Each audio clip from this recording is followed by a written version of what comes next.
Good morning everyone. Mining ज्ञान में आप सभी का स्वागत है। देखिए, आज का ये वीडियो बड़ा ही इंटरेस्टिंग होने वाला है क्योंकि माइंस में आग लगानी है, फिर उसे बुझाना है और आग लगने के पहले उसे रोकने की कोशिश भी करनी है हमें, है ना।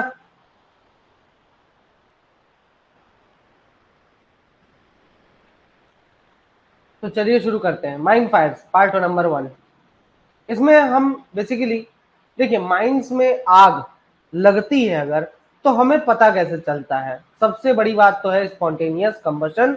अगर कोल माइंस की बात करें या किसी भी माइंस की बात करें, अगर कहीं पे कार्बन मोनोऑक्साइड का जनरेशन ज्यादा हो रहा है, मतलब कि आग तो लगी है। ठीक है। स्पॉन्टेनियस कंबशन क्या होता है? यह एक प्रकार की सेल्फ हीटिंग होती है जिसके कारण आपका जो कोयला होता है या जो भी चीज है वो गर्म होना स्टार्ट हो जाती है, स्वतः जलने लगता है। ठीक है। और धीरे धीरे ये जलते जलते हीटिंग इतनी ज्यादा हो जाती है कि कोई भी चीज आग पकड़ लेती है।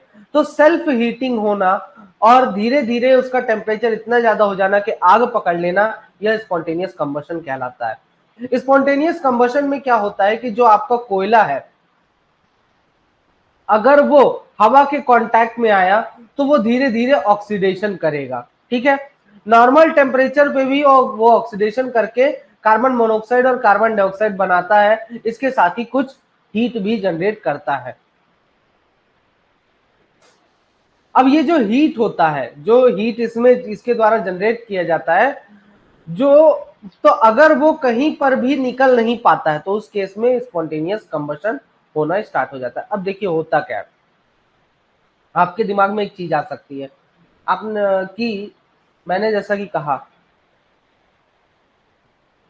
कि जब आपका कोयला पहली बार एक्सपोज होता है तो वो ऑक्सीडेशन करने लगता है। बिल्कुल बताता हूँ चंद्रशेखर। आगे है सब कुछ। तो आपका जब कोयला पहली बार एक्सपोज हुआ, ठीक है, तो उस केस में मैंने क्या कहा कि सेल्फ हीटिंग होगा, ऑक्सीडेशन करने लगेगा कोयला। तो कहने वाली बात तो ये है कि जब हम पहली बार माइंस खोलते हैं, जो पहला पिलर भी बनाते होंगे डेवलपमेंट के समय, तो उस समय आपका वो पहला पिलर कोयले का होता है और वो भी तो आपका कहाँ एक्सपोज हो रहा है? एयर में एक्सपोज हो रहा है। तो क्या वो ऑक्सीडेशन नहीं करेगा? तो आग तो शुरू में ही लग जानी चाहिए, लेकिन ऐसा नहीं होता है। वो जो पहला पिलर है वो जब तक पूरी माइंस में हम खत्म नहीं कर लेते तब तक उस पिलर को हम एक्सट्रैक्ट नहीं करते। वो पूरी माइंस की लाइफ तक चलता है। ठीक है। तो बेसिकली होता क्या है कि जब आपका कोयला ऑक्सीजन में कांटेक्ट में आता है तो ऑक्सीडेशन, नो डाउट वो ऑक्सीडेशन करता है, बट उसके कारण जो हीट जनरेट होती है उसका टेम्परेचर इतना ज्यादा, इतना कम हो जाता है, या फिर उसका टेम्परेचर हम इतना कम कर देते हैं कि वो ऑक्सीडेशन की प्रोसेस उसकी रुक जाती है। मतलब कि आग नहीं लग पाती, उसका ऑक्सीडेशन का प्रोसेस रुक जाता है। थोड़ा बहुत कार्बन डाइऑक्साइड वगैरह प्रोड्यूस करता रहता है, बाकी कार्बन मोनोऑक्साइड ना के बराबर उसका प्रोडक्ट प्रोड्यूस होता है। क्योंकि हम एयर इतनी ज्यादा दे रहे हैं, एयर की वेलोसिटी इतनी ज्यादा रख रहे हैं, इसलिए आपका कार्बन मोनोऑक्साइड का प्रोडक्शन कम रहता है।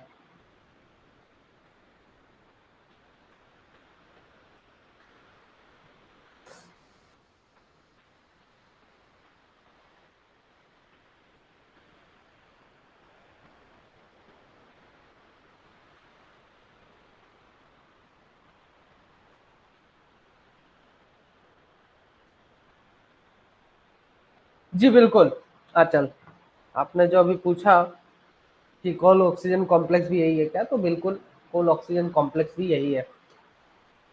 देखिए, अब जैसे जैसे टेम्परेचर बढ़ता जाता है वैसे वैसे आपका ऑक्सीडेशन का प्रोसेस भी बहुत तेज होता जाता है, और इसे और कोयला और भी ज्यादा ऑक्सीडेशन करने के लिए उतावला होता चला जाएगा। फिर एक पॉइंट ऐसा पहुंचता है जहां पर कोयला अपने इग्निशन पॉइंट को क्रॉस करता है और उसमें आग लग जाती है, अगर पर्याप्त ऑक्सीजन है तो। ठीक है। अब स्पॉन्टेनियस हीटिंग कहां कहां होता है, सवाल तो ये है। कि कौन कौन सी ऐसी जगह है जहां पर स्पॉन्टेनियस हीटिंग होने के चांसेस रहते हैं। अगर मैं बात करूं अंडरग्राउंड माइंस की, तो गोफ में आप भी जान रहे हो हवा जाती तो है बट उतना नहीं जाती कि आपके पिलर्स को या उस जगह को ठंडा रख सके। तो एक तो गर्म हो गया, टेम्परेचर बढ़ा, टेम्परेचर बढ़ने के कारण क्या हो गया कि वहां पे स्पॉन्टेनियस हीटिंग होने के लिए कोयला और भी ज्यादा उतावला हो जाएगा जितनी गर्मी लगेगी उसको। दूसरा कि वहां पर मेन तो यही है कि हवा ज्यादा प्रोड्यूस पहुंच नहीं रही है। दूसरा, इस कार्बन मोनोऑक्साइड क्यों प्रोड्यूस होता है, क्योंकि ऑक्सीजन उतनी मात्रा में नहीं है, ठीक है, इसलिए कार्बन मोनोऑक्साइड वहां पर जनरेट होना स्टार्ट हो जाता है। तो एज गोफ वाली जगह पे होता है। कोई भी अनयूज्ड या ओल्ड वर्किंग जहां पे कोयला निकल गिर गया है, ठीक है, रूफ में से कोयला गिर जाता है। रूफ में से कोयला गिरने के कारण क्या होता है कि देखिए, एक तो होता है कि कोयला आपका इस फॉर्म में हो, बड़ा सा ब्लॉक हो कोयले का। एक है कि इसी कोयले को अगर मैं टुकड़ों में कर दूं, टुकड़ों में कर दूं और इस तरीके से ढेर लगा के रख दिया,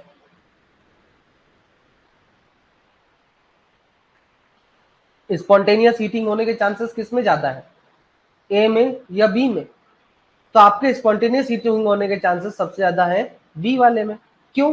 क्योंकि यहाँ पे ऑक्सीजन जितना ज्यादा हो सकेगा उतना ज्यादा अंदर तक जाएगा। एक तो ऑक्सीजन अवेलेबल हो गया, दूसरा ये जो अंदर वाला हिस्सा है इसमें क्या होगा कि इसमें टेम्परेचर इसका बहुत ज्यादा रहता है। एक तो टेम्परेचर ज्यादा, दूसरा ऑक्सीजन भी मिल गया।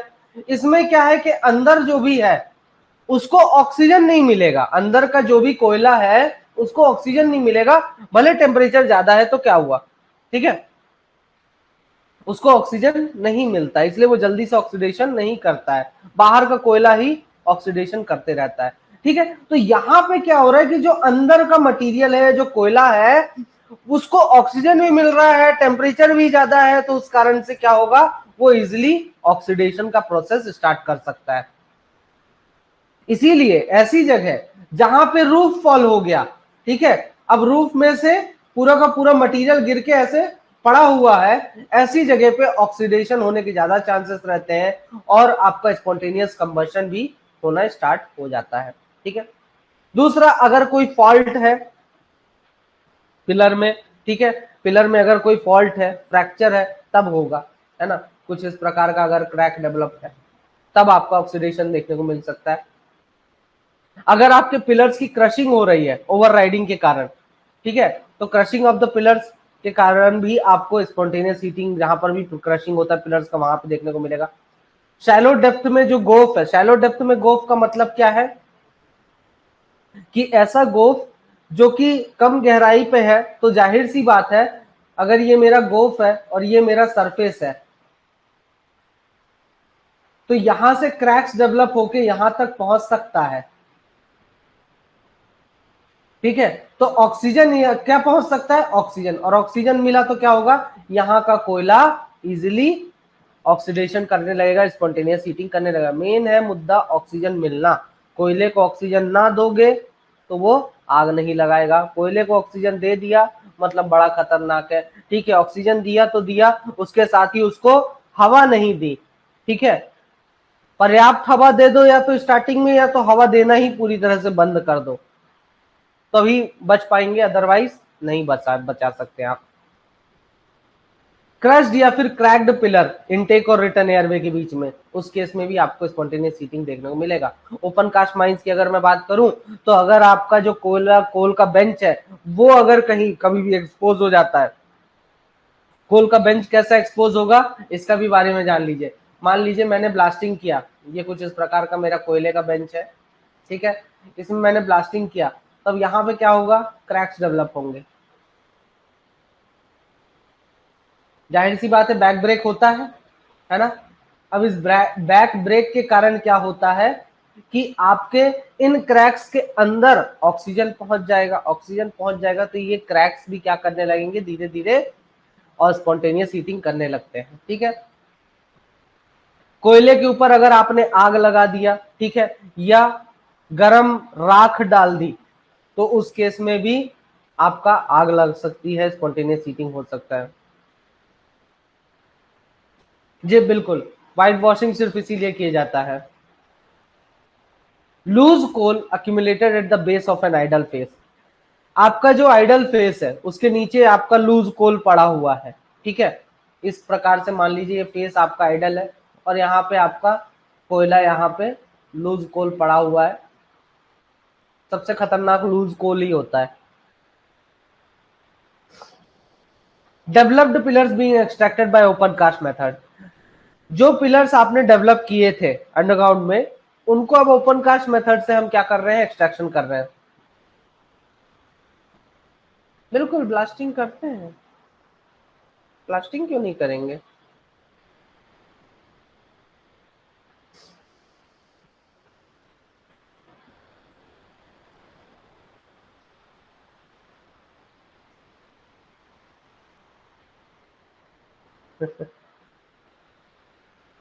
उसके लिए आप कुछ नहीं कर सकते हो। ज्यादातर क्या होता है कि स्पॉन्टेनियस हीटिंग देखिए एक दिन का काम नहीं है, ठीक है।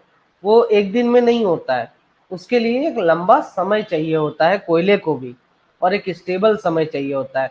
और जब तक में यहाँ पे स्पॉन्टेनियस हीटिंग होगा, अगर फेस आपका आइडल नहीं है तो कोई दिक्कत नहीं है, फेस अगर आइडल है तो दिक्कत होता है ना। और अगर आप रेगुलर बेसिस पे यहाँ पे ड्रिलिंग एंड ब्लास्टिंग करते करते आप आगे बढ़ते जा रहे हो तो उस केस में आपको दिक्कत नहीं होगी, पहली चीज। दूसरी चीज, हम क्या करते हैं, क्या करते हैं इसके लिए, कंट्रोल्ड ब्लास्टिंग।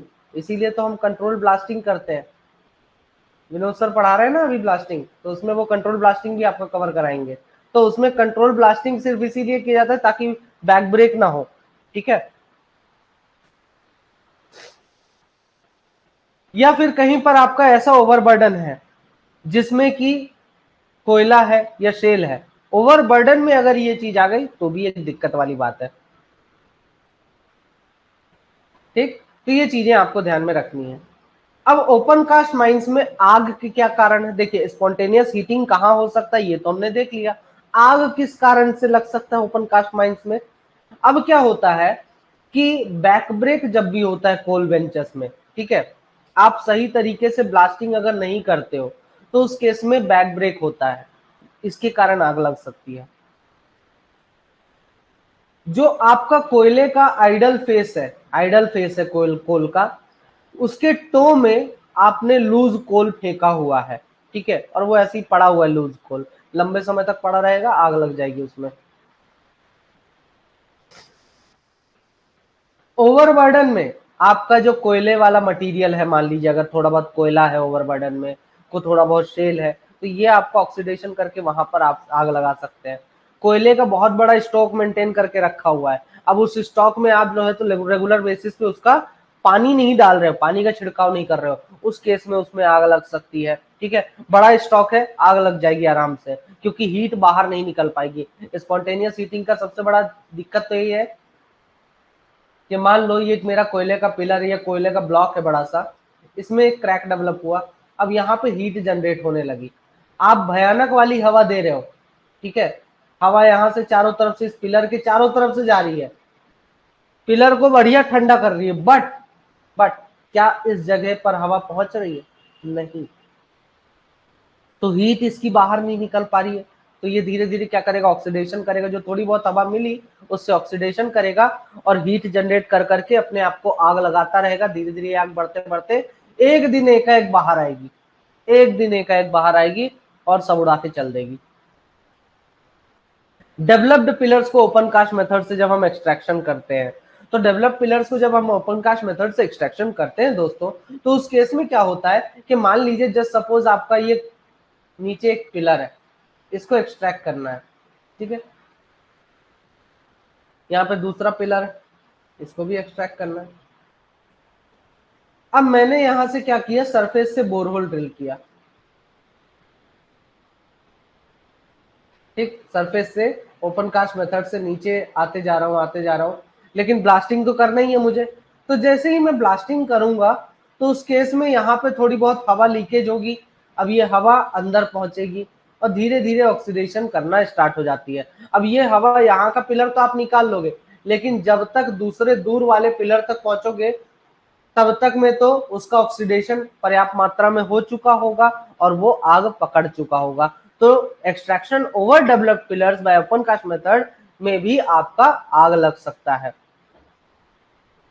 ठीक है, और भी बहुत से कारण हो सकते हैं। आग लगा दिया आपने कोयले में, वो दिक्कत है ना, कोई भी गर्म चीज डाल के या आग डाल के वहां पर, या फिर डीजल या फिर इलेक्ट्रिक टीएमएम में सही तरीके से मेंटेनेंस नहीं कर रहे हो, उनमें आग लग गई, या फिर ब्लास्टेड कोल को डेवलप पिलर्स के ऊपर जब आप एक्सट्रैक्ट करते हो, उस केस में ये टीएमएम में आपका आग लग गई, तब भी ये दिक्कत देखने को मिल सकती है। एक्सीडेंटल फायर्स, मतलब एक्सीडेंटली आप चाह नहीं रहे हो, लेकिन फिर भी कभी कभार ऐसा होता है कि माइंस में आग लग जाती है। कारण क्या है? एसडीएल या फिर एलएसडी जो अंडरग्राउंड माइन कोल माइंस है उनमें अपन यूज करते हैं, उनमें कभी आग लग गई तो उस कारण भी हो सकता है। ये अनजाने में होता है, ये आप जानबूझ के नहीं कर रहे हो। एक्सीडेंटल फायर्स मतलब जो आप जानबूझ के नहीं कर रहे हो, अनजाने में हो गया यार बस, है ना। कभी कभार बेल्ट कन्वेयर में आग लग जाती है फ्रिक्शन के कारण। अब ये फ्रिक्शन ड्रम के थ्रू हो सकता है, या फिर आपका किसी प्रॉप के अगेंस्ट अगर आपका क्या हो रहा है, कन्वेयर बेल्ट घिस रहा है, तब भी आग लग सकती है इसमें। ठीक है, इलेक्ट्रिकल फायर, स्विच गियर्स में, केबल्स में शॉर्ट सर्किट हो गया, स्पार्क हो गया, उसके कारण भी आग लग सकती है माइंस में। ब्लोन आउट शॉट, ठीक है, तो जब कभी भी ब्लोन आउट शॉट्स होते हैं तो उसके कारण क्या होता है कि जो आसपास ब्राइटिस क्लॉथ वगैरह या कोई कपड़ा है तो उसमें आग लग जाती है चिंगारी वगैरह के कारण। ठीक है, वेल्डिंग अगर करते हैं शाफ्ट में या हेड गियर में, उसके कारण आग लग सकती है माइंस में। ठीक है, क्योंकि आपका हॉट मटेरियल जो कि आपका किसमें से निकलेगा, वेल्डिंग करते समय निकलेगा, वो आपको किस में गिर गया, किसी कोल डस्ट पे गिर गया, किसी इन्फ्लेमेबल मटेरियल पर गिर गया, आग लग जाएगी उसमें। बन तुलसी, बन तुलसी क्या है? अरे बन तुलसी क्या है? बन तुलसी एक प्रकार का छोटा सा पौधा है जो कि तुलसी जैसा तो बिल्कुल भी नहीं दिखता है, बट उसको सिर्फ इसलिए बन तुलसी कहा जाता है क्योंकि जो उसका तना है वो तुलसी जैसा होता है ना, और इतना लाइट वेट होता है वो कि इजिली आग पकड़ लेता है। अगर वो सूख गया है तो वो इतना तेजी से आग पकड़ेगा और भुरभुरा के एकदम जल जाता है। तो जो ड्राई वेजिटेशन है, वन तुलसी वगैरह या ड्राई वेजिटेशन है, ये बहुत आसानी से आग पकड़ लेते हैं, इनके कारण भी आग लगता है। ठीक है, illicit distillation of liquor in abandoned inclines and quarries। अब आपके जो बंद की गई इंक्लाइंस है या क्वेरीज है उनको आपने बंद कर दिया है, वहां पर क्या होता है, इलिसिट डिस्टिलेशन होता है लिकर का। मतलब कि धीरे धीरे कुछ ना कुछ चीजें सड़ने लगती हैं। अगर कोई चीज मौजूद है, जैसे मान लीजिए टिम्बर, ठीक है, टिम्बर आपका इंक्लाइन में ऐसे ही पड़ा है, आपने भी माइंस में जाके देखो कितनी गंदगी टाइप से रहती है, लकड़ी उकड़ी इधर उधर पड़े रहते हैं। जब इनको पानी मिलता है तो ये सड़ने लगते हैं, और जब ये सड़ते हैं तो कुछ ऐसे केमिकल्स रिलीज करते हैं जो कि आग पकड़ सकते हैं। ठीक है, तो ये भी एक कारण होता है कभी कभार।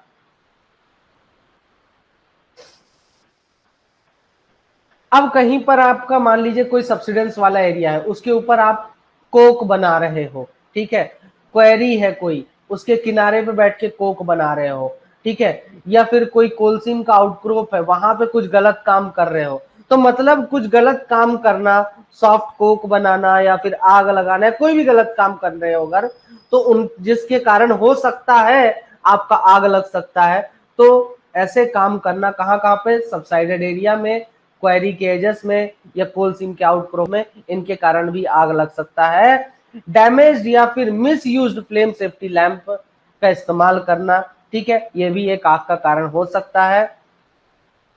दूसरा, माइंस में आग किसके कारण लग सकती है, एक्सप्लोजन के कारण भी लग सकती है। तो ये कुछ एक्सीडेंटल फायर से जो कि बाय मिस्टेक हो जाते हैं कभी कभार, या फिर हमारी गलतियों के कारण होते हैं। अब आपको क्या करना है, स्पॉन्टेनियस हीटिंग आपने समझ तो लिया कि यार ठीक है होता है, लेकिन इसको डिटेक्ट कैसे करना है अर्ली स्टेज में ही। तो देखिए,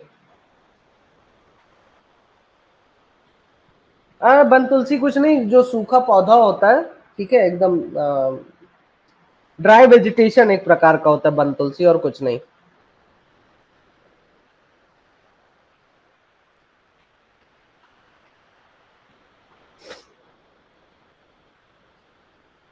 उसमें आग जल्दी लग जाती है। है भाई, बोर हो गया क्या प्रमांशु?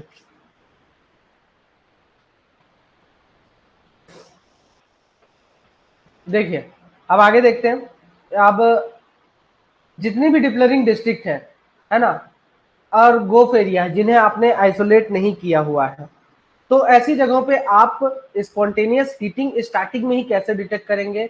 तो कार्बन मोनोऑक्साइड जो है, तो 7 दिन में कम से कम एक बार आप कार्बन मोनोऑक्साइड का परसेंटेज टेस्ट करेंगे। किसकी मदद से? ऑटोमेटिक कोई भी डिटेक्टर, अप्रूव्ड ऑटोमेटिक डिटेक्टर का इस्तेमाल करके, ठीक है। और 30 दिन में एक बार, देखिए 7 दिन में एक बार कार्बन मोनोऑक्साइड का हम क्या करते हैं? परसेंटेज टेस्ट करते हैं। और 30 दिन में एक बार ग्राहम्स रेशियो निकालते हैं, CO form upon O2 absorb, ठीक है। ये चीज समझ में आई? इसका रिजल्ट रिकॉर्ड करके रखना है। अगर कभी भी ऐसा होता है कि ग्राहम्स रेशियो बहुत अधिक आने लगता है, तो उस केस में हम क्या करेंगे? जहां पर भी आग लगी होगी उस जगह को ढूंढना है। अब ऐसे सीन्स जहां पे स्पॉन्टेनियस हीटिंग होने के चांसेस बहुत ज्यादा रहते हैं, तो वहां पर क्या इंस्टॉल करेंगे? टेलीमॉनिटरिंग सिस्टम का इंस्टॉलेशन करेंगे। जितने भी डिप्लरिंग डिस्ट्रिक्ट हैं, ठीक है, उनको हर एक आइडल डे पे हम क्या करेंगे? इंस्पेक्शन करेंगे। डिप्लरिंग डिस्ट्रिक्ट का जितने भी आइडल डे होंगे, उन सभी आइडल डेज पर हम डिप्लरिंग डिस्ट्रिक्ट का इंस्पेक्शन करेंगे। अगर अनयूज्ड वर्किंग्स है तो 7 दिन में एक बार। आइसोलेशन स्टॉपिंग है कहीं पर भी गोव्ड आउट एरिया के पास या फिर अनयूज्ड वर्किंग के पास, तो भी 7 दिन में एक बार, ठीक है। ग्राहम्स रेशियो परमिसिबल लिमिट,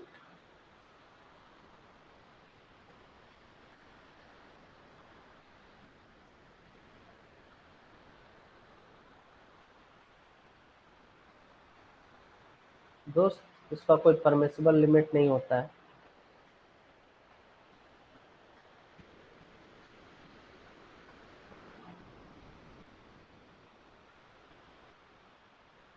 मेरे हिसाब से,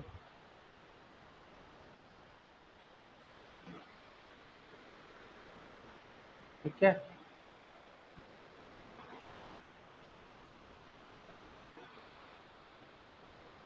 अगर कोई सबसाइडेड एरिया है डिप्लरिंग डिस्ट्रिक्ट के ऊपर, तो उसका भी इंस्पेक्शन 7 दिन में एक बार करना है कि स्पॉन्टेनियस हीटिंग हो रहा है कि नहीं हो रहा है, ठीक है। तो ये इतना याद रखना, ये डेज है कितने दिन में कहाँ पे क्या कितना इंस्पेक्शन करना है, ताकि आप स्पॉन्टेनियस हीटिंग को अर्ली स्टेज में ही डिटेक्ट कर सकें।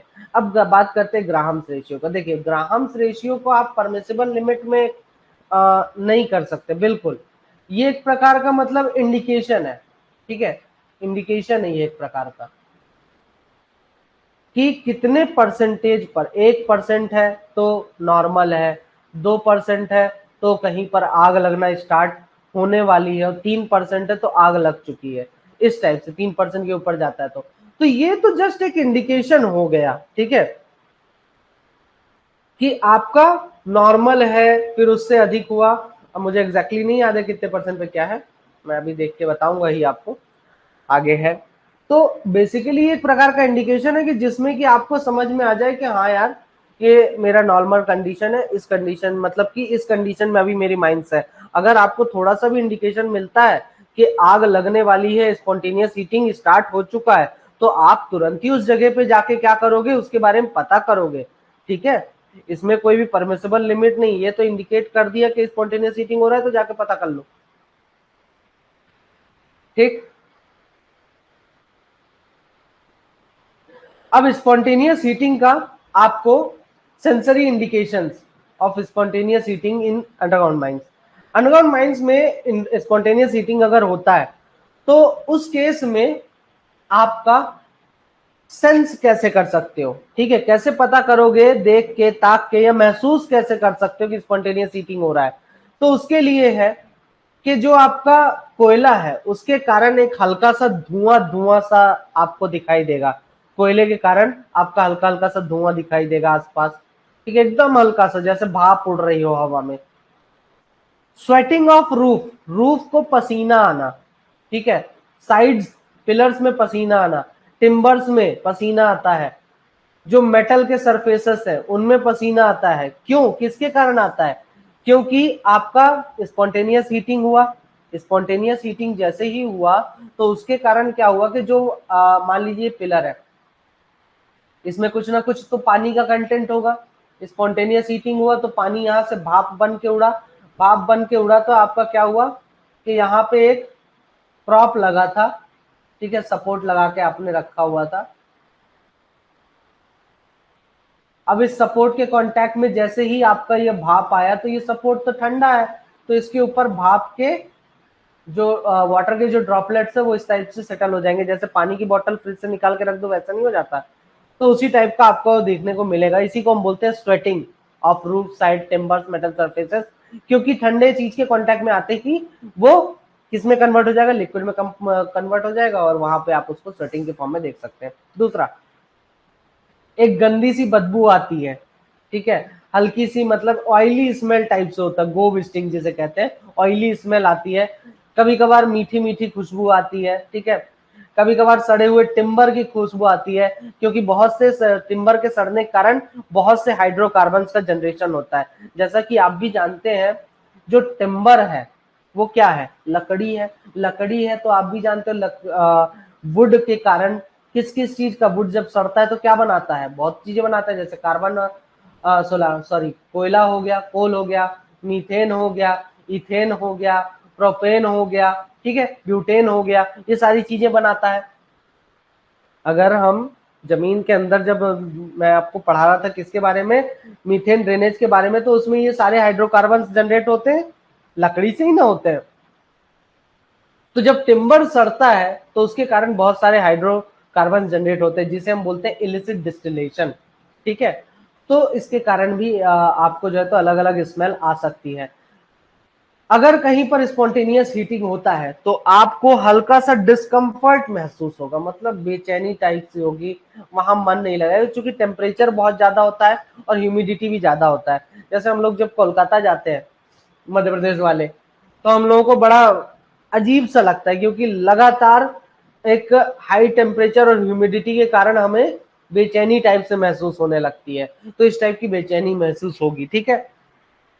उसके बाद नाक में हल्की सी खुजली होने लगेगी आपके, ठीक है, आपका सलाइवा बहुत ज्यादा बनने लगेगा और गले में सूखा सूखा महसूस होने लगेगा। ये चीजें आपको महसूस होती हैं जब आप कहीं पर ऐसी जगह पर हैं जहां पर स्पॉन्टेनियस हीटिंग जनरेट हो रहा है। अब अगर स्पॉन्टेनियस हीटिंग बहुत ज्यादा है तो उस केस में ये जितने भी सिम्टम्स मैंने बताए हैं, ये ऊपर वाले जितने भी सिम्टम्स बनाए हैं, इनमें ये और भी ज्यादा स्ट्रांग हो जाते हैं और एक पेट्रोल जैसी स्मेल आपको आने लगती है, ठीक है। और जैसे ही आपका स्पॉन्टेनियस हीटिंग कहाँ पे पहुंचता है, इग्निशन तक की तरफ पहुंचने लगता है, आग लगने वाली होती है, तो ये पेट्रोली स्मेल किस में चेंज हो जाता है, टैरी ऑर्डर में चेंज हो जाता है, और फिर आपको धुआं भी देखने को मिल सकता है। ये दिक्कतें होती हैं। ग्राहम्स रेशियो लो आ ही गया, पूरा नहीं आया, चलो कोई नहीं। तो ग्राहम्स रेशियो क्या है,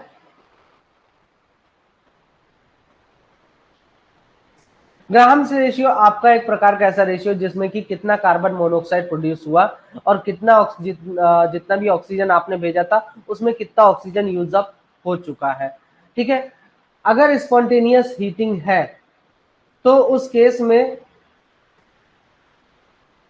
आपका जो ग्राहम्स रेशियो है, जो रेशियो है आपका, वो लगातार धीरे धीरे बढ़ता जाएगा और इसके साथ ही आपको माइंस का टेम्परेचर भी बढ़ते हुए दिखाई देगा, ठीक है। तो डिप्लरिंग डिस्ट्रिक्ट का जो रिटर्न एयरवे है, जहां पर भी डिप्लरिंग चल रहा है जिस भी डिस्ट्रिक्ट में, उसकी रिटर्न एयरवे में 30 दिन में एक बार हम ग्राहम्स रेशियो डिटरमाइन करते हैं।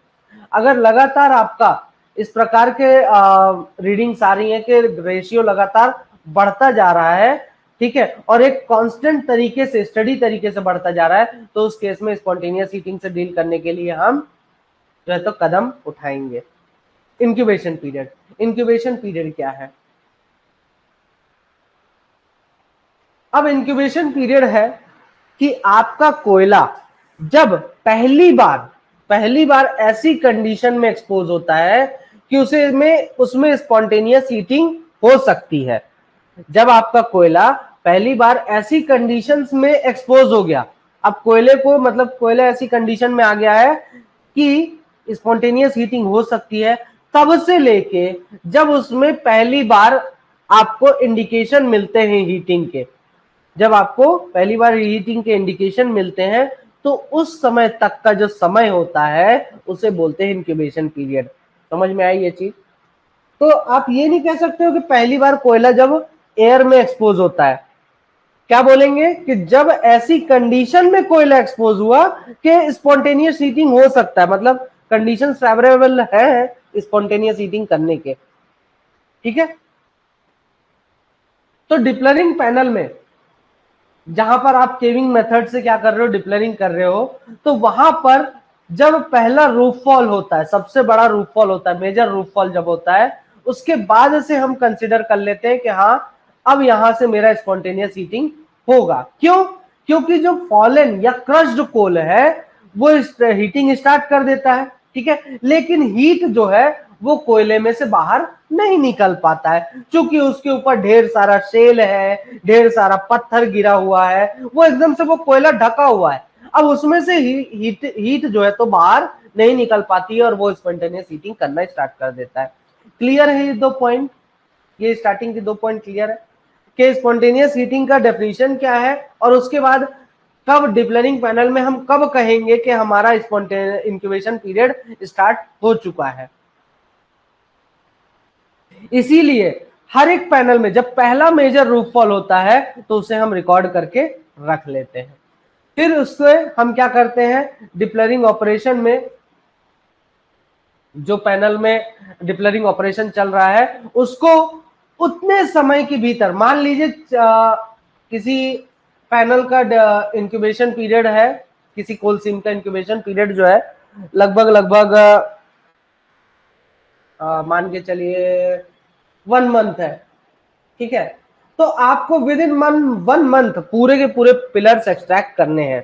ठीक है, विद इन 1 मंथ, और इतने समय के भीतर ही आपको क्या करना है, आपको पूरे स्टॉपिंग्स की मदद से उस एरिया को सील कर देना है, उस पैनल को सील कर देना है। ठीक है, सेकेंड वाले पॉइंट में बोलता है कि जब भी किसी भी डिप्लरिंग पैनल में आपको आप कब डिसाइड करोगे कि मेरा इंक्यूबेशन पीरियड स्टार्ट हो चुका है, जब आपका पहला मेजर रूफफॉल होता है। तो जो आपका फॉलन कोल है या क्रश्ड कोल है वो किसी ना किसी शेल के कारण, शेल से या स्टोन से, भाई रूफ में आप भी जान रहे हो ढेर सारा पत्थर होगा, शेल होगा, उस चीज के नीचे आपका कोयला दब गया। ये मान लीजिए कोयला है, अब इसके ऊपर ढेर सारा पत्थर, शेल को या फिर स्टोन क्या हुए, इसको ढक दिए। अब इसको ऑक्सीजन तो मिल रही है, हवा तो मिल रही है हल्की फुल्की, तो इसमें से हीट जो है बाहर नहीं जा पाता है, हीट बाहर नहीं जा पाता है, और इसके कारण इसमें क्या होता है कि आपका स्पॉन्टेनियस हीटिंग स्टार्ट हो जाता है। तो इसलिए जब पहला मेजर रूफफॉल होता है तो उस केस में हम कंसिडर कर लेते हैं कि हाँ इंक्यूबेशन पीरियड स्टार्ट हो चुका है।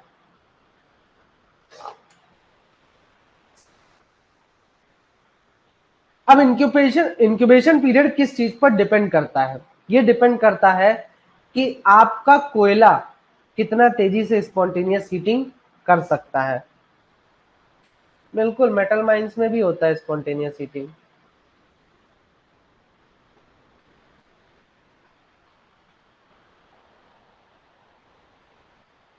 कभी कभार शेल वगैरह भी जो है तो वो पाए जाते हैं, तो इसलिए मेटल माइंस में भी होता है, पाया गया है ऐसा। सीम की थिकनेस पर डिपेंड करता है इंक्यूबेशन पीरियड।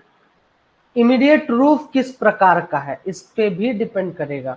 आपका मेथड ऑफ वर्क पे डिपेंड करता है, रूफ कंट्रोल के लिए क्या मेथड्स आप यूज कर रहे हैं।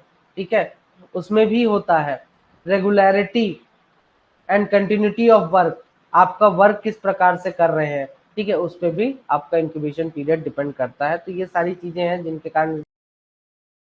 To watch the complete video, download the Mining Gyan app from the Play Store. Enjoy a seamless learning experience without interruptions and subscribe to our YouTube channel.